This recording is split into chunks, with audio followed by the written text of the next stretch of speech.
Pendidikan adalah senjata paling ampuh untuk mengubah dunia. Adil Kak Talino, Bacuramin Kak Samuga, Baseg Kak Jibata, Arus. Assalamualaikum warahmatullahi wabarakatuh. Perkenalkan, saya Giri Marpahiko. Perkenalkan, nama saya Prianto. Perkenalkan, saya Angelina. Kami, tim Universitas Tanjung Pura dengan bangga akan menyelesaikan mosi perdebatan kali ini dengan tuntas. Mosi perdebatan pada kesempatan kali ini adalah pro kontra pendidikan sistem daring. Perdebatan kali ini diawali dengan penyampaian argumentasi melalui pihak pro. Assalamualaikum warahmatullahi wabarakatuh. Saya Giri Marpahiko, saya pembicara pertama yang pro terhadap mosi perdebatan kita kali ini. Dunia digemparkan dengan adanya sebuah virus yang dinamakan COVID-19. Virus ini awal mulanya tersebar di daerah Wuhan, China, yang akhirnya menyebar ke seluruh dunia termasuk Indonesia. Di Indonesia sendiri, semua sektor kehidupan masyarakat terdampak oleh adanya COVID-19. Salah satunya ialah sektor pendidikan yang mengakibatkan semua sekolah ditutup untuk mengurangi penyebaran COVID-19. Sehingga perlu formula baru dalam sistem pendidikan demi terwujudnya cita-cita bangsa Indonesia yang tertuang dalam pembukaan Undang-Undang Dasar 1945, yaitu mencerdaskan kehidupan bangsa. Akibatnya ditutupnya sekolah memaksa pemerintah untuk menjalankan proses pendidikan daring guna mengurangi penyebaran COVID-19 dan juga pendidikan tetap berjalan. Metode pendidikan daring ini banyak sekali menimbulkan berbagai macam pro dan juga kontra dari berbagai macam pihak. Banyak yang mengeluh akan susahnya sistem pengajaran ini dan tidak sedikit pula yang menerima sistem ini dengan sukacita. Maka daripada itu, pro kontra pendidikan sistem daring sebagai mosi perdebatan kita kali ini sangat patut untuk diperdebatkan. Adapun definisi dari mosi perdebatan kita, yakni pendidikan sistem daring merupakan suatu sistem pembelajaran tanpa tatap muka secara langsung antara guru dan juga siswa, tetapi melainkan melalui online yang menggunakan jaringan internet. Pendidik atau pengajar harus memastikan kegiatan belajar mengajar tetap berjalan. Meskipun siswa berada di rumah, solusinya guru dituntut dapat mendesain media pembelajaran sebagai inovasi dalam meningkatkan memanfaatkan media daring secara online. Maka daripada itu, dapat pula kita batasi bahwa perdebatan kali ini memiliki parameter, yakni pendidikan daring pada masa pandemi COVID-19 di Indonesia. Data UNESCO tahun 2020 menyebutkan 1,5 miliar siswa dan 63 juta guru di tingkatan sekolah dasar hingga menengah di 191 negara terdampak pandemi COVID-19. Sehingga kita bisa melihat dari bidang segi kesehatan, pendidikan daring adalah salah satu cara yang paling aman untuk memutus penyebaran wabah akibat virus corona. Sebab hak para siswa untuk mendapatkan pendidikan tetap menjadi prioritas tanpa mengabaikan kesehatan dan keselamatan jiwa. Banyak juga masyarakat yang setuju dengan ditutupnya sekolah dan belajar dari rumah. Ini dapat meningkatkan keamanan siswa yang terjaga diawasi langsung oleh orang tua mereka masing-masing. Sehingga banyak orang tua yang bahkan khawatir jika sekolah dibuka kembali karena anak-anak TK maupun SD masih kurang paham dengan artinya jaga jarak. Sehingga dengan adanya pembatasan sosial dan pendidikan jarak jauh sistem daring ini, maka anak-anak baik itu TK maupun SD dapat melakukan pendidikan secara aman dan nyaman dan terhindar dari COVID-19. Jika kita lihat dari segi sosial, maka hal ini dapat mendorong dan merefleksikan kepercayaan mereka sehingga mereka dapat belajar lebih banyak di rumah dan membaca materi yang diberikan oleh guru. Dan hal ini tidak membosankan karena menggunakan fasilitas internet seperti berupa audio visualisasi yang mana hal itu sangat menarik dan hal ini dapat didiskusikan secara perspektif dan dapat dibimbing langsung oleh guru mereka dan dapat pula berinteraksi secara online yang mana ini merupakan salah satu hal yang sangat menarik yang baru dipelajari oleh siswa. Dan ini dapat memperluas pandangan baru bagi siswa maupun mahasiswa, sehingga mendukung mereka untuk mengembangkan kemampuan mereka secara berargumentatif dari segi sosial mereka. Jika kita lihat dari segi teknologi, menurut data penetrasi internet di Asia Tenggara, hanya 3 negara yang memiliki penetrasi internet lebih dari 80%, yakni negara Singapura, Brunei Darussalam, dan Malaysia. Indonesia sendiri sebagai negara terpadat di kawasan Asia Tenggara hanya memiliki penetrasi sebesar 56%, artinya hanya 150 juta dari 268 juta penduduknya memiliki akses internet. Sedangkan Thailand memiliki 50% penetrasi internet, disusul oleh Myanmar sebesar 39% dan Vietnam sebesar 38% pada tahun 2019. Maka daripada itu, dengan adanya pendidikan sistem daring ini bahkan akan membuka lebih luas peran teknologi dalam menunjang pendidikan. Dan hal ini akan memaksa Indonesia sendiri akan melakukan pengembangan sehingga setara dengan negara Asia Tenggara seperti Singapura, Brunei Darussalam, dan Malaysia dalam pengembangan teknologinya. Hal ini akan berdampak positif agar dapat memajukan bangsa Indonesia karena peran teknologi sangat membantu suatu negara agar negara tersebut menjadi negara maju.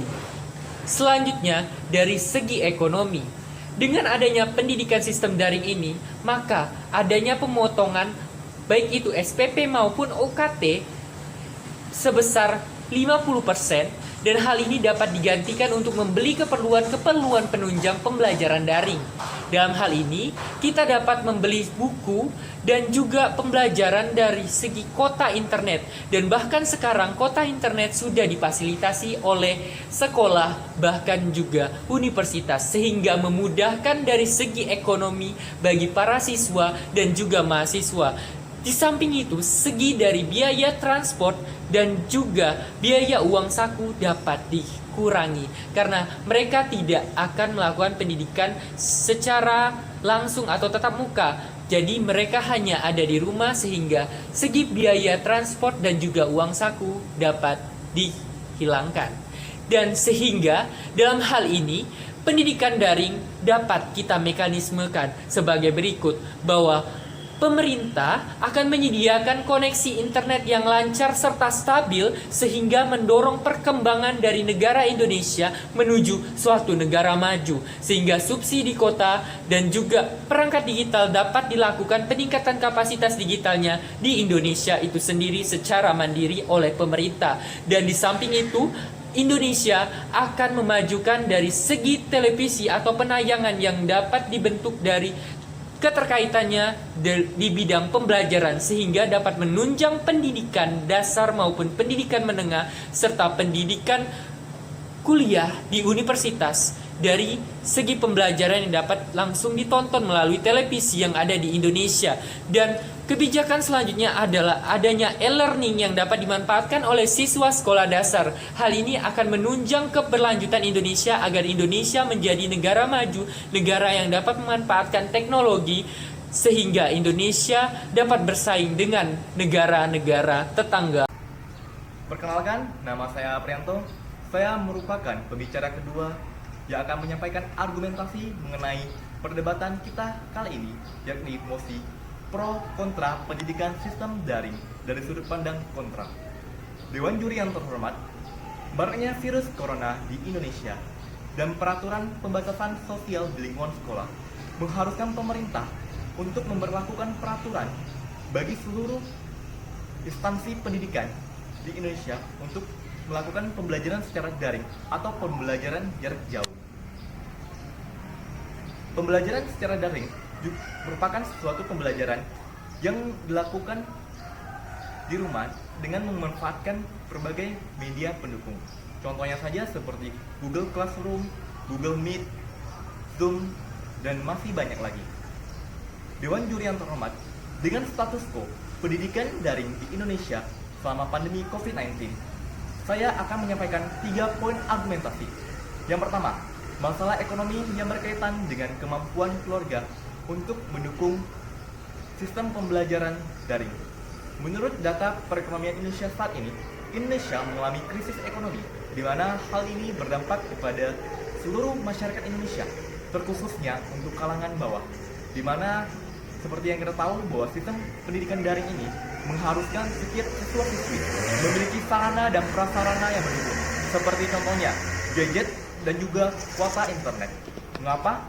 Karena perkuliahan daring atau pendidikan secara daring ini memerlukan sarana pendukung yang memadai guna untuk dapat mengakses pendidikan secara daring ini. Tanpa adanya sarana pendukung itu, setiap siswa-siswi yang ada di Indonesia tidak dapat melaksanakan pendidikan secara daring ini.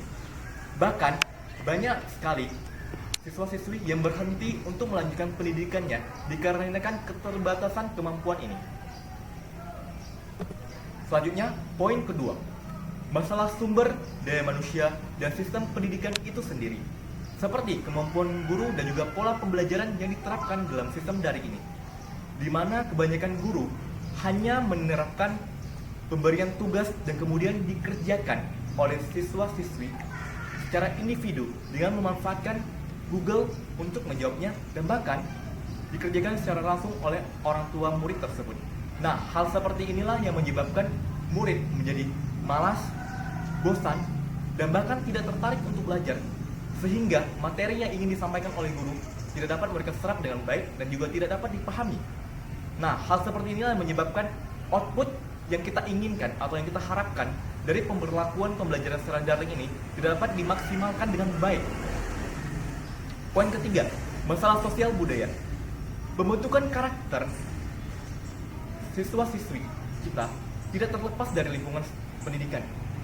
Karena pada dasarnya, instansi pendidikan merupakan instansi untuk membina, merangkul, dan juga mengajarkan generasi penerus bangsa ini untuk dapat berkontribusi terhadap Indonesia. Salah satunya itu dengan cara berinteraksi.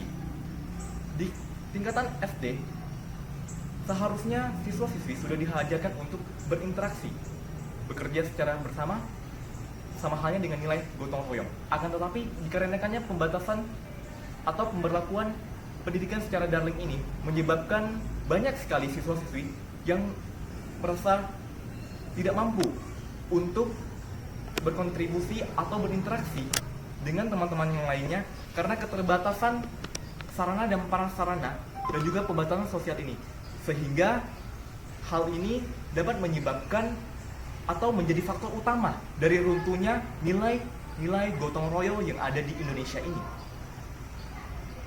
Dan bahkan menurut data yang kami dapatkan dari KPAI, banyak sekali siswa-siswi yang merasa tertekan secara psikologis hingga mereka memutuskan untuk berhenti atau putus sekolah. Nah, mayoritas dari mereka adalah siswa-siswi yang tidak dapat mengakses pembelajaran secara daring. Nah, oleh karena itu, di sini kami tekankan kembali bahwa pendidikan secara daring ini tidaklah efektif. Mengapa? Pertama, ketidakmampuan daya tampung atau kapasitas untuk mendukung pembelajaran secara daring. Kedua, sarana prasarana seperti gadgets dan juga jaringan yang tidak memadai tidak dapat menunjang pembelajaran secara daring ini. Ketiga, banyaknya siswa-siswi yang tidak mampu atau tidak memiliki pengetahuan untuk mengoperasikan pembelajaran secara daring ini. Maka dari itu di sini kami menawarkan solusi di mana media pembelajaran daring ini kita gantikan seperti halnya tingkatan SD. Kita gantikan dengan pemberian tugas untuk membantu orang tua di rumah. Nah, selain itu juga tidak semua daerah atau zona di Indonesia terdampak COVID yang sama. Contohnya saja di daerah Kabupaten Sekadau. Contoh kasus di sana, jumlah kasus di sana adalah 0. Maka dari itu, menurut pendapat kami, kita dapat memperlakukan pendidikan atau pembelajaran secara tatap muka. Akan tetapi, pendidikan secara tatap muka ini kita lakukan dengan menerapkan protokol kesehatan yang memadai dan juga ketat guna untuk mendukung pembelajaran secara offline ini atau pembelajaran secara tatap muka. Perkenalkan, saya Angelina selaku pembicara ketiga yang akan menyampaikan alur perdebatan dan menarik kesimpulan serta menyampaikan kecenderungan tim kami apakah memilih pro atau kontra dalam mosi perdebatan kali ini. Dewan juri yang terhormat, akhirnya sampailah kita di ujung perdebatan ini. Alur dan kesimpulan perdebatan kali ini bertitik tolak pada pelaksanaan pendidikan sistem daring di masa pandemi COVID-19 di Indonesia guna mengurangi penyebaran COVID-19 dan agar terlaksananya pendidikan di Indonesia. Namun nyatanya, pendidikan sistem daring ini menimbulkan dua sudut pandang yang berbeda. Dalam sudut pandang pro yang mendukung mosi perdebatan kali ini didasari oleh pemikiran bahwa pendidikan daring adalah cara yang paling aman untuk memutus penyebaran wabah akibat COVID-19. Dalam data UNESCO disebutkan bahwa 1,5 miliar siswa dan 63 juta guru di pendidikan dasar sampai menengah di 191 negara terkena dampak COVID-19, termasuk di Indonesia yang semakin hari kian bertambah. Menurut data penetrasi internet di Asia Tenggara, penetrasi internet di Indonesia berjumlah 56%, sehingga dengan adanya pendidikan sistem daring akan membuka luas peran teknologi di bidang pendidikan. Adapun mekanisme yang disampaikan oleh pihak pro adalah penyediaan koneksi internet yang lancar, subsidi kuota, bantuan perangkat digital, dan peningkatan kapasitas dengan alokasi anggaran secara khusus untuk pendidikan sistem daring dan adanya program di televisi terkait pembelajaran. Sedangkan dalam sudut pandang kontra, didasari oleh pemikiran masalah ekonomi yang berkaitan dengan kemampuan keluarga untuk mendukung pendidikan sistem daring. Menurut data perekonomian Indonesia, Indonesia sedang menghadapi krisis ekonomi akibat pandemi COVID-19. Selain itu, bantuan subsidi yang diberlakukan pemerintah juga tidak menyelesaikan masalah. Adapun kesiapan sumber daya manusia juga belum memadai dalam proses belajar mengajar via online dan pembentukan karakter yang tidak lepas dari kehidupan sosial. Maka dari itu, solusi yang ditawarkan dari pihak kontra yaitu adanya pendidikan secara tatap muka menggunakan protokol kesehatan. Berdasarkan dua sudut pandang yang telah disampaikan oleh pihak pro maupun pihak kontra, kami cenderung tidak menyetujui adanya pendidikan sistem daring secara menyeluruh karena ketidaksiapan Indonesia dalam menghadapi kebijakan ini.